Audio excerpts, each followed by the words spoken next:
आज का हमारे पास जो टॉपिक है वो है ट्रैवलिंग सेल्समैन प्रॉब्लम, जिसमें एक सेल्समैन मुख्तलिफ सिटीज़ के अंदर सेल एंड परचेज़ का काम कर रहा है और उसके पास मल्टीपल पाथ्स हैं और उसमें से उसने सबसे शॉर्टेस्ट पाथ का इस्तेमाल करके अपने काम को सरअंजाम देना है।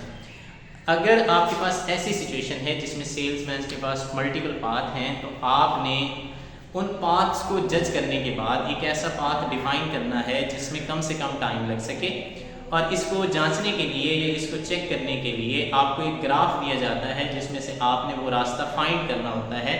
तो सबसे पहली कंडीशन जो इस प्रॉब्लम को सॉल्व करने के लिए है कि जो भी ग्राफ आपको दिया गया है क्या वो हैमिल्टनियन ग्राफ है कि नहीं है।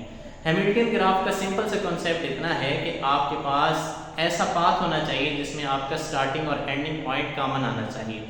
जैसे कि यहाँ पे अगर आप देखें तो हमारे पास 5 सिटीज़ हैं और इसमें अगर आपका सेल्समैन ए पॉइंट से स्टार्ट करता है और तमाम सिटी से मूव करने के बाद दोबारा ए पे आ सकता है तो वो ग्राफ आपके पास हैमिल्टनियन ग्राफ है।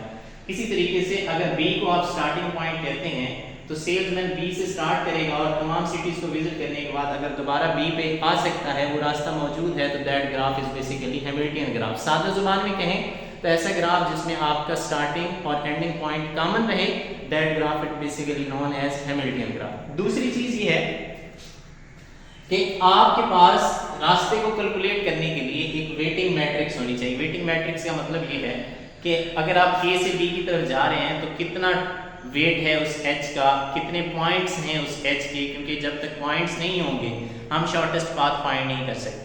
इसके 2 तरीके हैं। अगर तो आपके पास वेटिंग मैट्रिक्स दिया हुआ है तो तब आप उसका इस्तेमाल करके मिनिमम एच को फाइंड कर सकते हैं, और अगर आपके पास मैट्रिक्स नहीं दी गई तो उसके लिए एक सिंपल सा रूल है कि हमारे पास 2 वैल्यूज होंगी मैट्रिक्स के हवाले से, क्योंकि मैट्रिक्स के अंदर 2 चीज़ें होती हैं, एक रोज होती हैं और दूसरे कॉलम्स होते हैं। तो रोज को रिप्रेजेंट करने के लिए आपके पास आई है, कॉलम्स को रिप्रेजेंट करने के लिए जे है। तो जो भी मैट्रिक्स बनेगी वो आई क्रॉस जे की होगी और आई क्रॉस जे की टोटल वैल्यू डिपेंड करेगी टोटल नंबर ऑफ वर्टेक्स पे। सपोज करेंगे जैसे यहाँ पे आपके पास वर्टेक्स की तादाद 5 है तो यहाँ पे आई की तादाद भी 5 होगी, जे की तादाद भी 5 होगी और वर्टेक्स की तादाद भी 5 होगी, और जो मैट्रिक्स बनेगा वो आपके पास 5 क्रॉस 5 बनेगा। तो इस तरीके से आप मैट्रिक्स को जनरेट कर सकते हैं। और दूसरी चीज, जब आपने वेटिंग मैट्रिक्स बनानी है तो उसमें डायगोनल्स की वैल्यू आपके पास 0 होंगी, लेकिन उन डायगोनल्स की वैल्यू 0 होंगी जो आपके पास लेफ्ट से राइट की तरफ होंगी।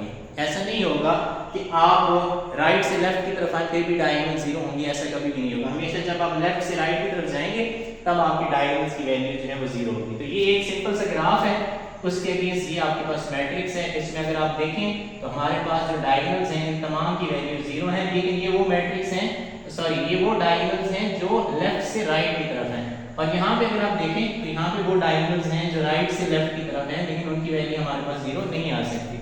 अच्छा, ये लाजमी नहीं है कि सिर्फ डायगोनल की वैल्यू ही 0 हो, इसके अलावा भी किसी कंपोनेंट की वैल्यू अगर आप 0 देना चाहें तो रख सकते हैं, उसमें किसी किस्म का कोई इशू नहीं है।